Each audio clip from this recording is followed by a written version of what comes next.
Welcome, and thank you for joining me on the Carol Cox Show with Talk808.com. This morning, we were following up on the Nuuanu Reservoir incident. Now, for some while, for the past month, 2 months, the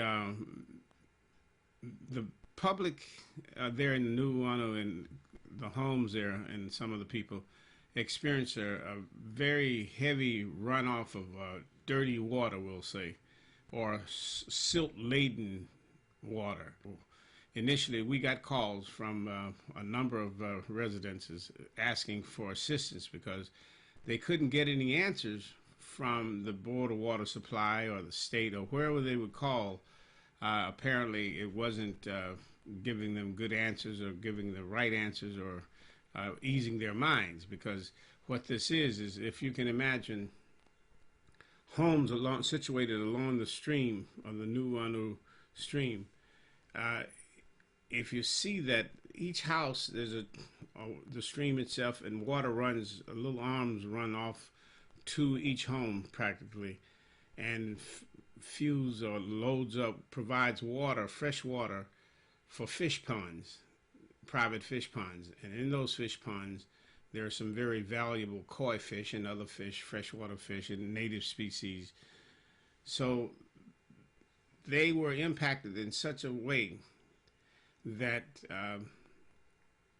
it silted out their ponds. They had feet, several feet, in some instances, inches, and other inches in situations where the silt had just covered the pond itself, suffocating and displacing the fish that they so proudly cherish.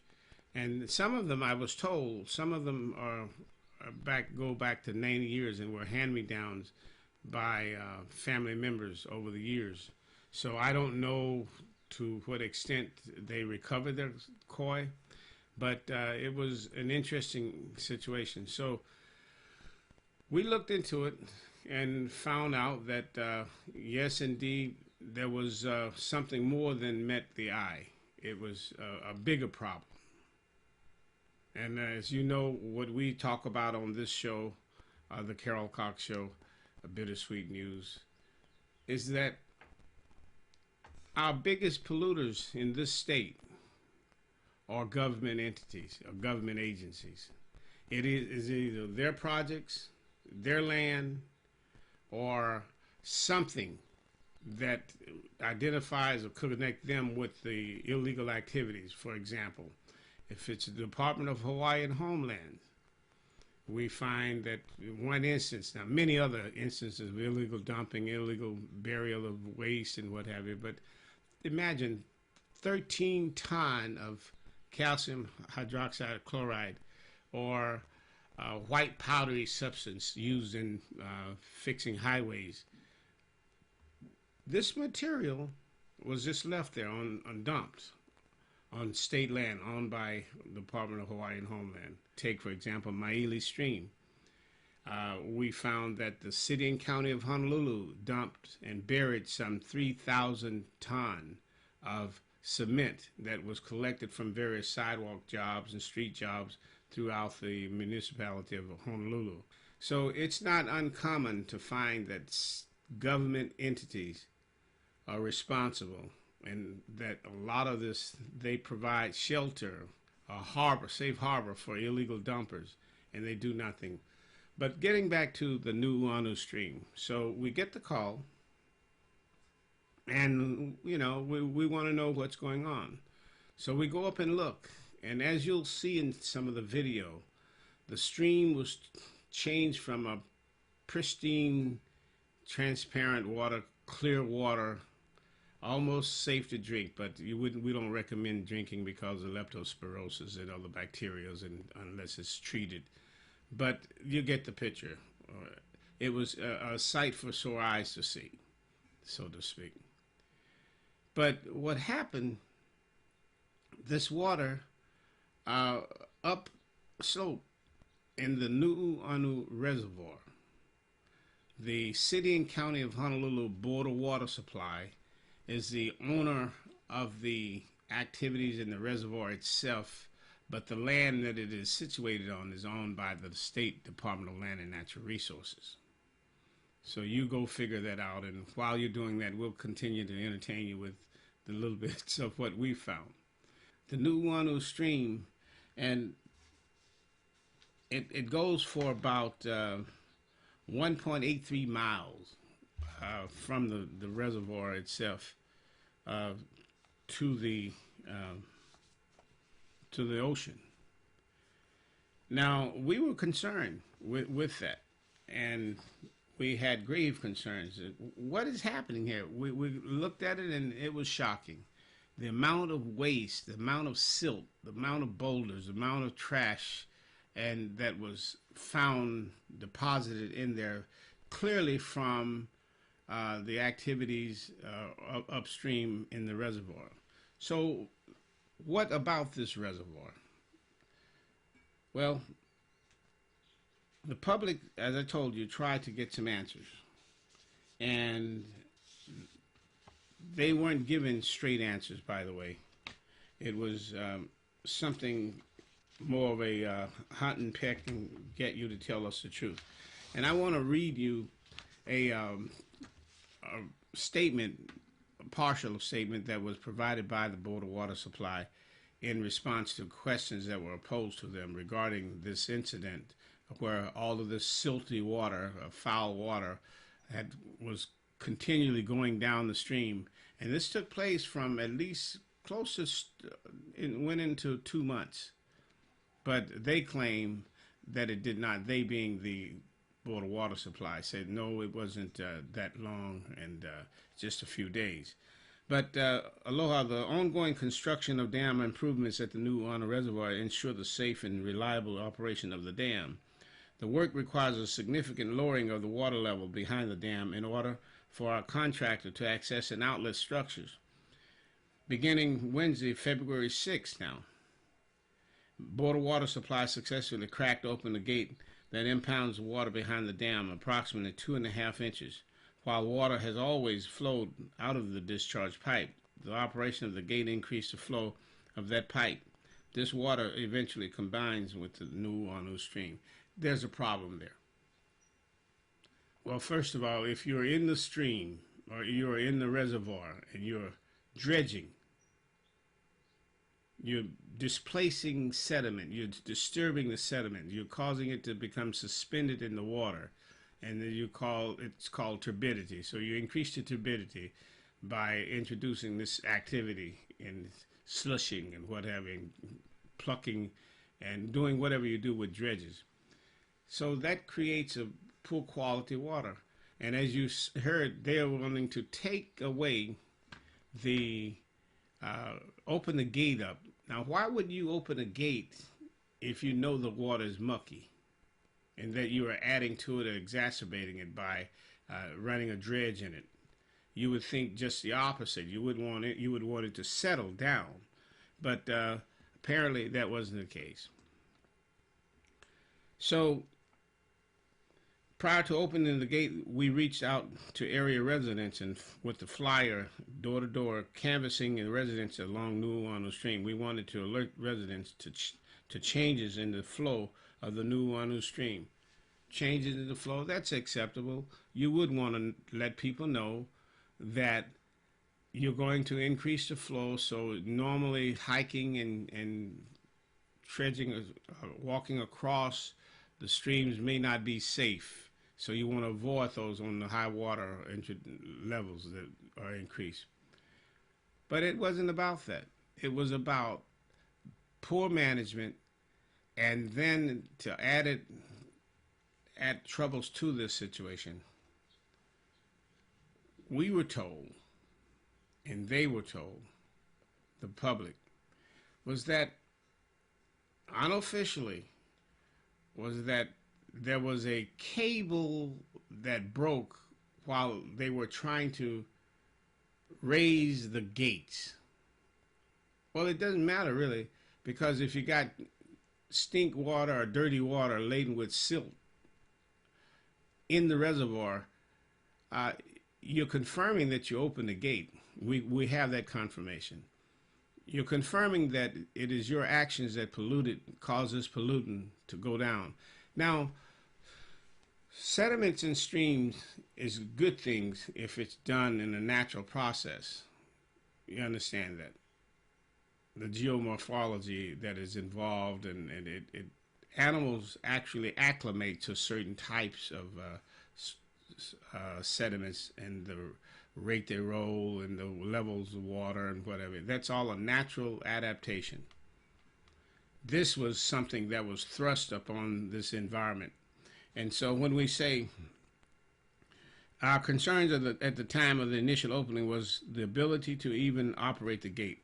But you see, once they were caught, after some 3 weeks, 4 weeks after we exposed them, it was, oh, we didn't know, and the cable broke when we were trying, so that's why it flowed over. It was just nonsense. In other words, they are not wanting to own up to what really transpired, and that is with little regard for the environment and the adherence to the conditions of their permit, and we're going to talk about that. The permit that is available to them that they pulled and acquired, because remember now, this is a dam, this is a reservoir, and they have strict regulations, just like airliners, NTBS, the Dam Safety Office, and this is the Army Corps of Engineers, and Section 404, the Clean Water Act. So this isn't child's play now, and they know this. And to add a little fuel to the fire, no matter how haphazard you do or how you ignore this, you still have some strict adherences or strict rules, because a dam failure can cause death and mayhem. So you can't just dismiss it. So what happened was the Board of Land and Natural Resources received an application from the Board of Water Supply on November 13, 2013. And basically, this application would go to the name of structure, the Nuuanu Dam number 4. And listen to this now. When they first floated that idea or that lie, and I'll call it that lie or that ruse, that bit of misinformation, they being the Board of Water Supply, and I telephoned the State Health Department, the Clean Water Branch, and file a formal complaint. If all things as stated is true, the State Department of Health told me that they didn't know about this and weren't aware about this. But I'm a little leery of accepting that as being fact, because there is an NPDES, a National Pollution Elimination Discharge System permit, that is involved in this process, that regulates, that dictates what they can and can't do. And if they have discharges generated on that site, it must be reported to the state under the Clean Water Act. Well, no matter what happened, it would be constituting this activity, dumping this dirt. And I say dumping because, you see, they know better. To tell a lie and say, well, it was a cable that broke. But you see early on it says they raised the gates up 2.5 inches to allow the dirty water to run out, or to allow water to run out. So if the winch broke, how then do you justify stating that the gates were lifted and allow water to flow out? And you didn't say that it broke when we were trying to replace it. But either way, if you're dredging in the pond, in the reservoir, then you shouldn't be allowing dirty water to flow out anyway. You should have a settlement basin or raise another gate up. And there's 3 gates, by the way, gates 1, 2, 3, we'll call them. 2 of them, in reading the documents we've covered, suggest that 2 of them were frozen shut and could not be removed. But the work that we found that they were doing, and this, we were interested in looking at this because when they say it was an accident or the cable didn't work and it was a problem, no. This was an intentional, in our opinion, dumping of dirty water or silt-laden water from the reservoir. Kind of a quick fix. So if nobody's looking and you don't have to suck the dredge material up and put it in another area and transport it, if you can just, from our perspective, now, we're not saying that this is all the exact truth, but the results is the same. So whether they intended to open the gate and while no one's looking, knowing that the water's turbid, they had a silt curtain, a turbidity curtain that they were concerned with and moved because, and then there's a coffer dam they were going to install, but they needed to lower the water. So all of these things contribute to or suggest that there was a problem. And that problem is they didn't want to transport the silt and the dredge materials to the proper places. What they wanted to do is to get the quick fix, they being the Board of Water Supply. And the State Department of Land and Natural Resources issues a permit, but how is it that these conditions can develop and go undetected and unreported, or did they go reported? We're still looking at it. But here's the description of the work. Now, when the public called us, we were trying to figure out, well, what are they giving you for explanation?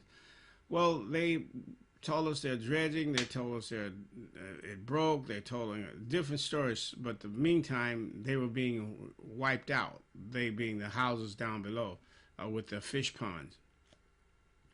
So a brief description of the work from this application.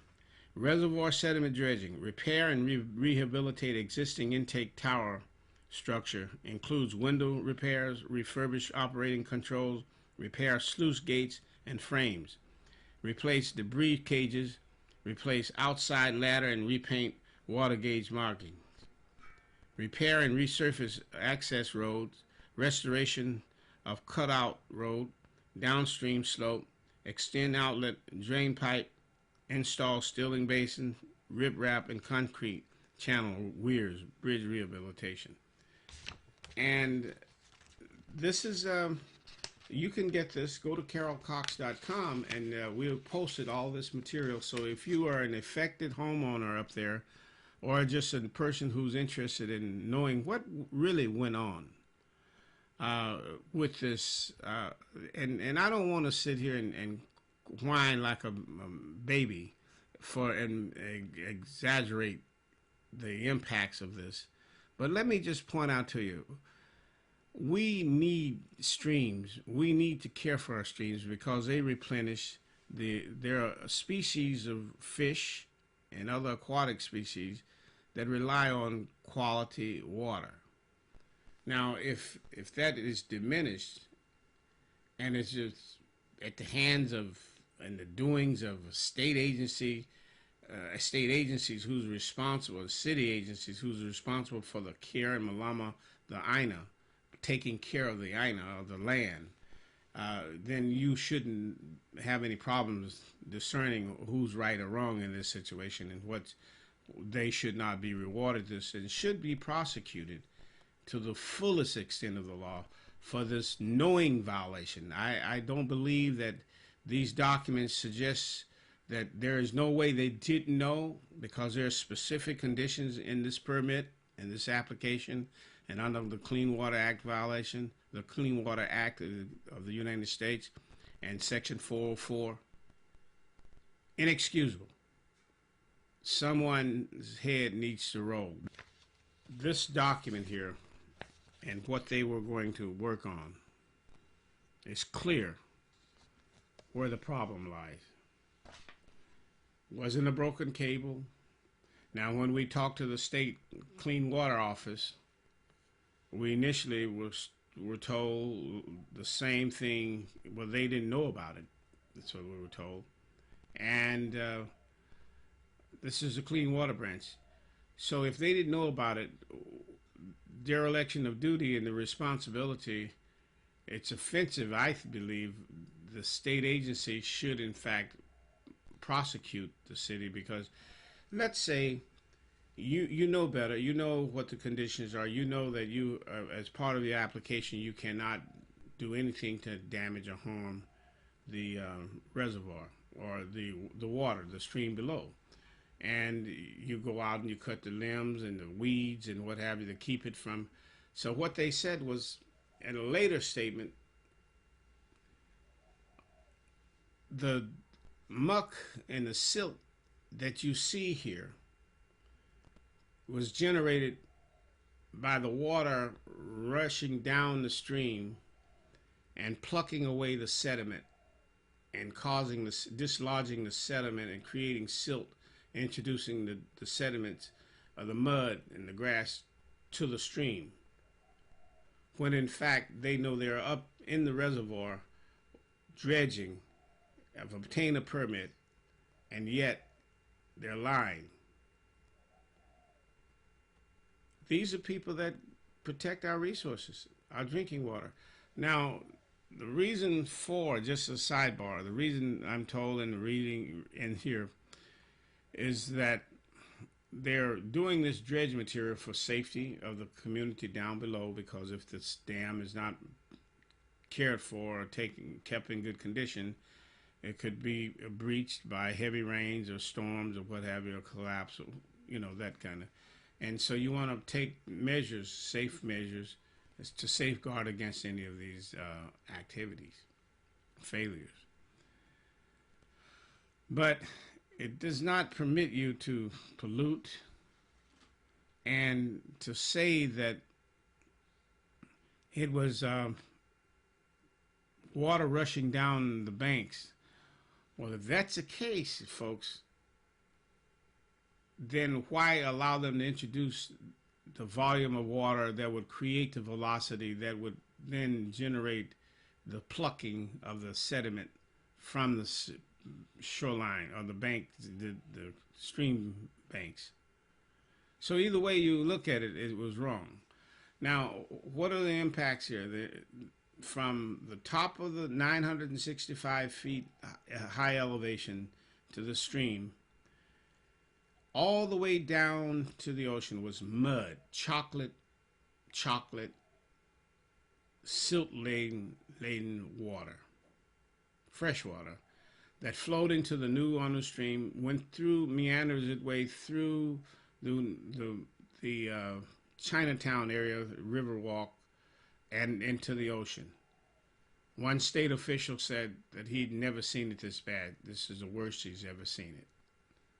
Now, not only was the stream itself impacted, like the O'Opu and some of the freshwater species that would live in the stream. Remember, we had a molasses spill, and everyone had grave concerns about that and its impact on the resources in the coral. What do you think silt, millions of pounds of thousands and thousands of tons of silt coming into a harbor, dumping it into the harbor where there's coral that you just recovered from molasses and whatever, and restored that, some of that, and hope, keeping your fingers crossed that it didn't wipe out or introduce bacteria or diseases. What do you think happened when all of this water from up top in the reservoir, and with the mud and the silt and the gelatinous material that over years of eutrophication, rotting detritus, is flushed out and find its way downstream and then into the ocean, and where it's the silt then spreads over and settles out on the coral or the seaweed or the limu or other species or the larvae of certain species that may have been, depending on their stage of growth. Or I don't know the species that are breeding now, if it's even worth talking about, but all of those things, this is a period of 2 months. So this was introduced constantly flowing from the top of the mountain, basically, down to the ocean. And all that could be said is that we broke a cable. So if the board of water supply behaved this way with this, and it's an environmental concern, do you think they might be dumping some of the wastewater? Do you think they may be ignoring or mishandling sacred or fragile iwi kupuna or human remains from native Hawaiians?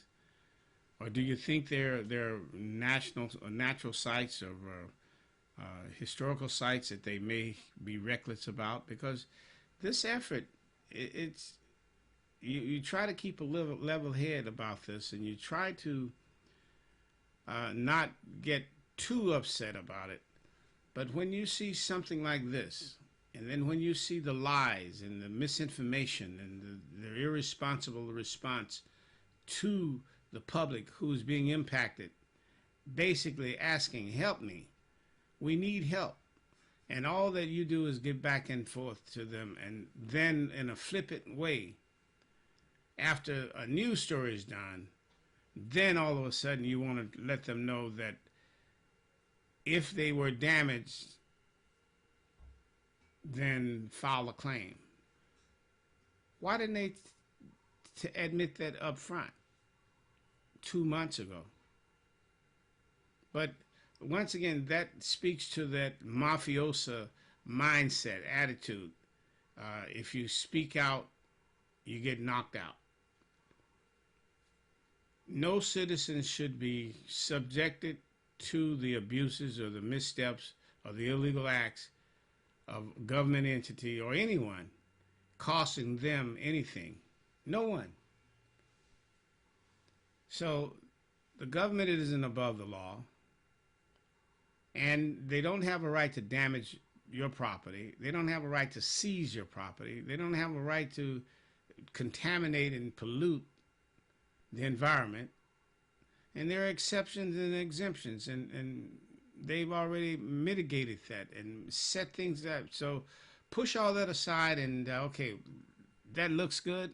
If anybody asks, we got the permit, here's the permits, here's the conditions, here's the meetings, and this, but go ahead and do what you want to do anyway. We got your back. So on that note, we'll be back next week, and we'll be talking again. Thank you for joining me on the Carol Cox Show right here on Talk808.com. And thank you for joining me also on Olelo at Channel 54, the Bittersweet News. Aloha and thank you.